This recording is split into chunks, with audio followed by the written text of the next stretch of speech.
What's going on YouTube? It's your boy BGC, aka Bands Go Crazy, and I'm back with another reaction, man. Yes sir, you feel me? Hey, you see what the title is, man? This is crazy, I ain't gonna lie. The parents who hired a hitman to murder their 16-year-old daughter. I don't know how I never heard about this. This is really old. I'm just going through, I'm just watching a bunch of videos that I think would be kind of interesting or something that's crazy or I don't know. This stuff I'm clicking, you feel me? Let me know how y'all feel about these types of videos. Shout out my man Maury again for the one time providing that fire video. No cap. Make sure you like, comment, subscribe, share the video, turn on post notification, get notified every time I drop a banger, you feel me? Roll to 1K subscribers. And if you haven't already, go subscribe to my other channel with my boy Dropout Lee. We're called the Dropouts, DA, Dropouts, no spaces. We're on the road to 5K subs over there. We at like 3.8, somewhere close, somewhere around there, you feel me? Appreciate all the love and support, no cap. But hey, let's get right into this. When one of the brightest and most loving girls in a community is turning 16, you can only wish for the best in her life. Janelle was a loving, very intelligent, smart young woman who wanted to be a doctor, who was an honor student. That was the way people would describe Latanya Janelle Carwell, widely known as Janelle. Surely she had a bright future ahead of her. So, on her 16th birthday on April 17th, 2017, which also happened to be Easter Sunday, she decided to have a cookout with her family and friends, not knowing that a few hours later, her fate was going to take her far from the life she had dreamt of.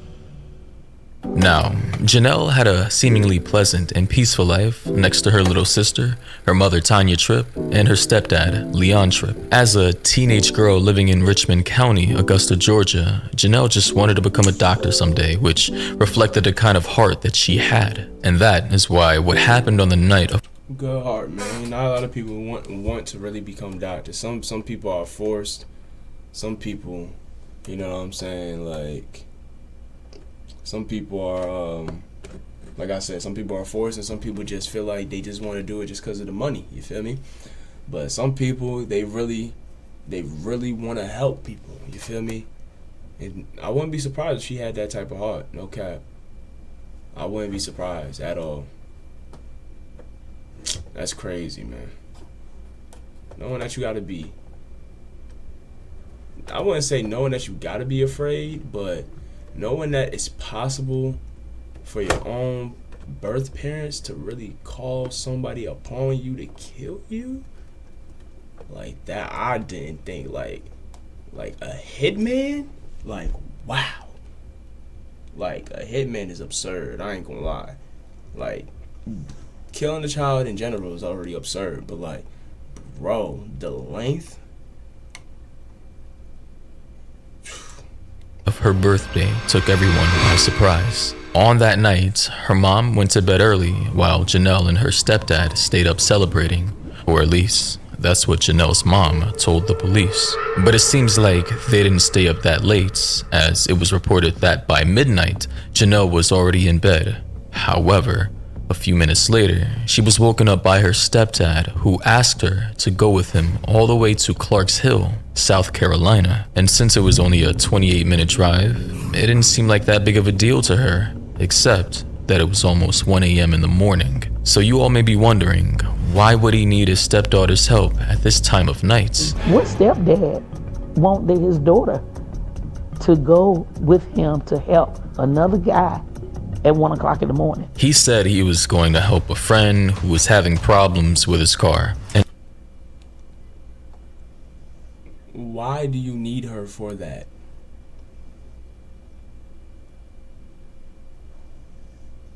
Man, she just wanted to do a good thing, man. She was just like, she wasn't thinking of it. Who would be thinking of it? Like, let's be real. She's 16. Probably been around this stepdad for God knows how long, man. Probably, maybe they said they partied. Maybe they've been up like this before, you feel me? So she's probably like, okay, 1 o'clock, she probably thinking, okay, he'll probably give me something afterwards, maybe like some ice cream or, you know what I'm saying, go to a fast food spot or something, for thanking her to come along with him at such a late time, you feel me? That's maybe what she was thinking in her mind. I don't know. That's what I'd be thinking as a kid. I'd be like, I'm gonna go along because I might get something. You feel me? So it's like, that's crazy. And since Leon didn't know how to use his phone or even Google Maps, he probably thought it was a good idea to take a tech-savvy young woman to help him out. But then, the next day, when Janelle and her stepdad didn't make it back home, her mom started to worry. And just like any worried mom, she called the police to inform them of what she think may have happened. I've been calling and texting and leaving messages and nothing. Janelle and her stepdad had officially gone missing, and they were not picking up their phones. During the month that followed this awful event, Pastor Angela Hardin took the case to social media, pleading for clues and going live on Facebook with Janelle's mom, Tanya Tripp. And if the worry of a missing child wasn't enough already, Mrs. Tripp then revealed that she had an ongoing battle with brain and lung cancer that prevented her from going with Leon the night he and Janelle went missing. I was inhaling too much of the smoke, so my husband told me to go in the house and lay down. So I did, because I couldn't breathe, said the pleading mom. And at that point, people started to realize that this poor woman was regretting letting her daughter to go out so late at night. Her message surely started to touch people's hearts. I need my baby home, like 15 days ago type home, because she has never been away from me this long. People started to worry and came together as a community to support this worried mother. After all, Janelle was so loved by the people in the community, and they were eager to do anything to get her back home safely. They started gathering donations to put together a reward for anyone who had information regarding her whereabouts. Meanwhile, the police also started working on the case, and very soon, they came across a promising clue: a white pickup truck like the one Leon Tripp drove that night. This clue soon brought a sense of hope as the truck was spotted near the neighborhood where Janelle and her family lived. But when they checked the vehicle for any traces of blood or any evidence of a crime, they found nothing. So they decided to step up their search and track the victims' phones. And to the surprise of local authorities, the phone records showed that neither Janelle nor her stepdad had been in Clarks Hill at all, which is the place where Janelle was supposed to help her stepdad out to fix his friend's broken car. And what made this even more alarming is the fact that a now 16-year-old teenage girl who used to be so active online had gone silent on all her social media accounts. Clearly, at this point, something was very wrong. Did someone steal her phone? Had something else happened along the way? Did someone steal their car and drop them off somewhere else that prevented them from getting back home? There were so many questions up in the air and no clear answers to any of them. But all of that was about to change as soon as someone came forward to say that Leon, the stepfather of Janelle, had been spotted in a location, but without the presence of his stepdaughter. And soon enough, it was confirmed that Leon had actually been spotted in Atlanta, Georgia. With friends and contacts all over Atlanta, it seemed reasonable for Leon to go there, except for the fact that he was making these trips while people were looking for him and Janelle. So, it was time to track down Leon, but before doing that, the detectives involved in this case decided to dig a bit deeper into his past. It didn't take long for them to realize that in the past, Leon Tripp had been in prison due to assault charges that had something to do with cruelty to children. And on top of that, he had met Tanya while he was still behind bars. The two then fell in love and even got married while he was still in prison. And in fact, as soon as he got out of jail, he went to go live with Tanya and her family right away. It was definitely not the best place for a child like Janelle or her sister to be at. And now that law enforcement had this information in hand, Leon Tripp automatically became a wanted person, and officers got a warrant for his arrest on kidnapping charges. Finally, the truth was slowly coming to light.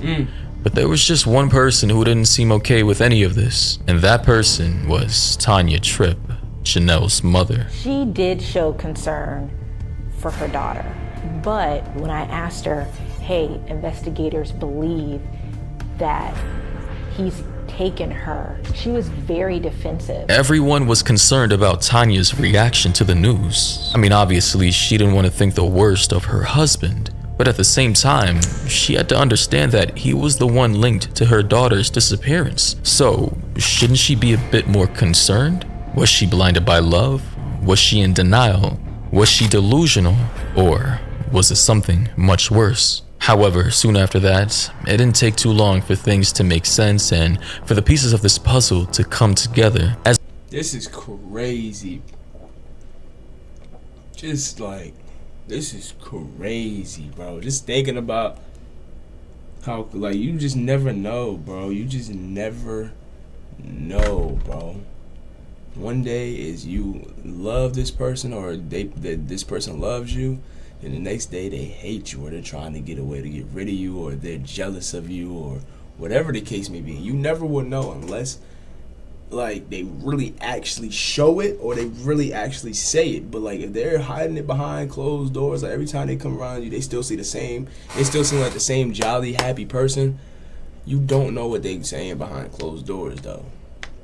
And it's tough. It's tough because it's like, you want to trust people, and it's like, you know what I'm saying, you want to trust the right people. But if you trust everybody, you know, it was a saying that I seen. I forgot what it was called. It was like, it was saying like, trust everyone, but I forgot how it went. But it was basically like, give everybody in life a chance, but know that that chance might not be. I don't know. It's something. Either way, I just say, instead of pushing everybody away, I would say try and do your best to figure out how people are. You feel me? Like, instead of just being by your lonesome, try and, you know what I'm saying? I'm not saying bring back the toxic people or bring back the hating people. No, I'm just saying, like, instead of just completely pushing away anybody and everybody, or just not even trying to look for friends or love, or whatever the case may be, I'll say continue looking for it, but keep on the back of your mind that, you know, anything is possible. You feel me? It's not like I'm saying keep yourself, like, stop yourself from really falling in love and shit like that, but like, always bear in mind that you, like, you know what I'm saying, I don't know if I want y'all to keep saying that, because keep it in mind that you will never know. It's like, it's never gonna make things. Try and see people for who they are. That's all I'm gonna say. Just try and see people for who they are. If they are robbing and stealing, chances are they'll rob and steal from you.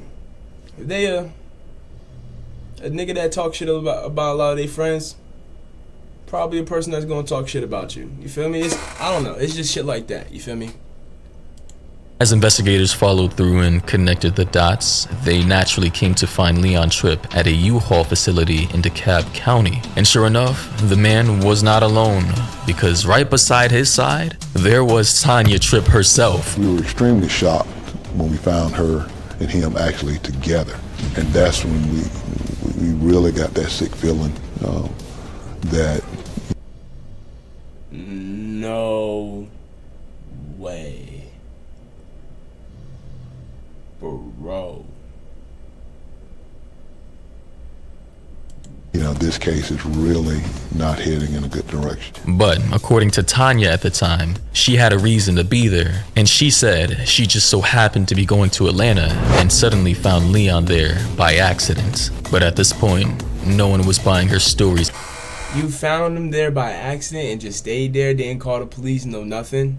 Like, come on now, shorty. Nah, you're caught. You're done. It's it for you. Anymore. And Leon was quickly arrested on kidnapping charges, while Tanya was charged with hindering the apprehension of a criminal. Still, the one question that remained, that everybody was still wondering, where was Janelle?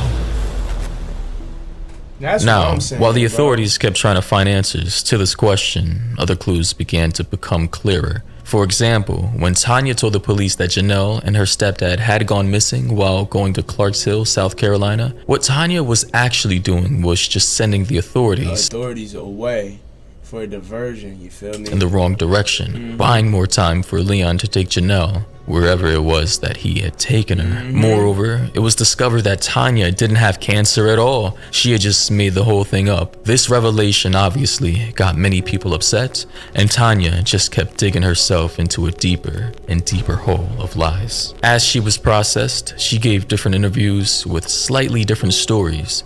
It was clear by then, though, that she was not sticking to the truth, whatever the truth was. And to make things even more complicated, Tanya's stories began to conflict with Leon's. While Tanya sustained that her partner and Janelle had gone to South Carolina, Leon, on the other hand, was saying that he had actually taken Janelle to Atlanta. Then when authorities confronted Tanya with Leon's story, she didn't know what to say. Come to find out that she only had that initial story. She never prepared for the follow-ups. In this big web of made-up stories that had little truth in them, it was hard for authorities to determine what had actually happened to Janelle. Two things, however, were clear. Tanya and Leon had something to do with the teenager's disappearance, and Janelle's case was no longer a missing persons investigation, but a homicide one. After all, prosecutors claimed that in one of his interviews, Leon had said that Janelle was no longer alive. Was this true?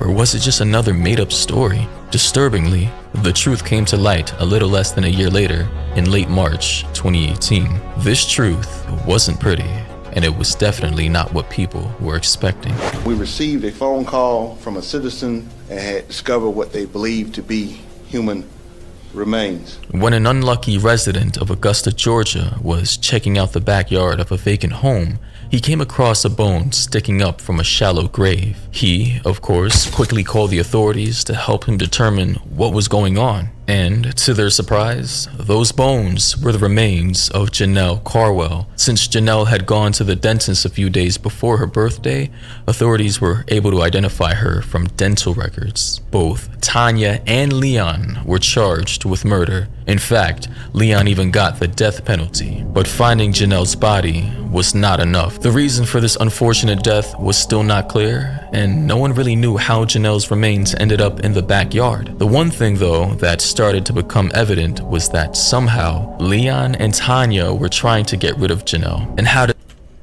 For what though? What was the reason? Did the authorities figure that out? Well, it took a while to reach that conclusion, but finally, with enough proof, a motion was filed in June of 2020 by the prosecutors of this case, claiming that Leon and Tanya had unsuccessfully attempted to use a hitman against their own daughter on 3 different occasions. One in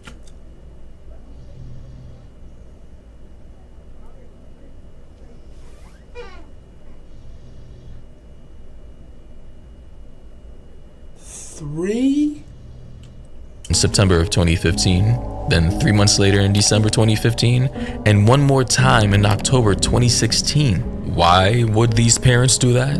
Well, as of right now, no one really knows for sure, as this case is still open, but it is quite shocking to see how these attempts are so close in proximity to Janelle's 16th birthday in the first quarter of 2017. Perhaps they decided to take matters into their own hands after this hitman failed them multiple times. As of now though, Leon and Tanya are still in jail, waiting for their respective separate trials that have been constantly pushed back, probably due to C-19 and the fact that Leon had changed attorneys more than a couple of times. It seems unlikely that these two will ever tell the public why they did what they did. I mean, they're not expert liars, but they're surely stubborn when it comes to standing by their made-up stories. As for the community of Richmond County in Augusta, Georgia, Janelle's absence left a hole in their hearts, but the efforts they made were not in vain, even when Tanya didn't even have the best of intentions, and all the unused reward money they collected was used to award the Janelle Carwell Scholarship to 3 high school students in 2019, the year that Janelle was supposed to graduate and start college to one day become a doctor.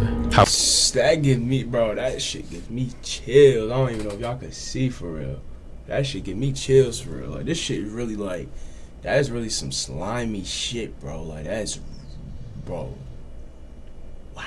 However, Janelle's bright and charming personality definitely left a mark in the lives of many people, and they just hope that justice is swiftly served to punish those who hurt her. Yeah, bro, cause you did not deserve to have her as your kid, man. At all. That is yep, that's facts. Marrying a prisoner while in prison who was locked up for child assault charges and moving him home with your children after he was freed says a lot about what kind of mother she was. I just want to know, how does that other daughter feel right now, bro? Like, bro, she just lost her mom, stepdad, and sister. Jesus. I pray God look over that child, because I know she's going through it, man. It's crazy to keep going after that. But hey, that was the parents who hired a hitman to murder their 16-year-old daughter, which is crazy. Let me know how y'all feel about that reaction, that video, all that down below in the comments, man. Roll to 1K. Make sure you hit that subscribe button, man. Hit that like button if you enjoyed, you feel me? And I'm going to catch y'all on the next one, man. It's your boy BGC, a.k.a. Bands Go Crazy. And I'm out this thing, man.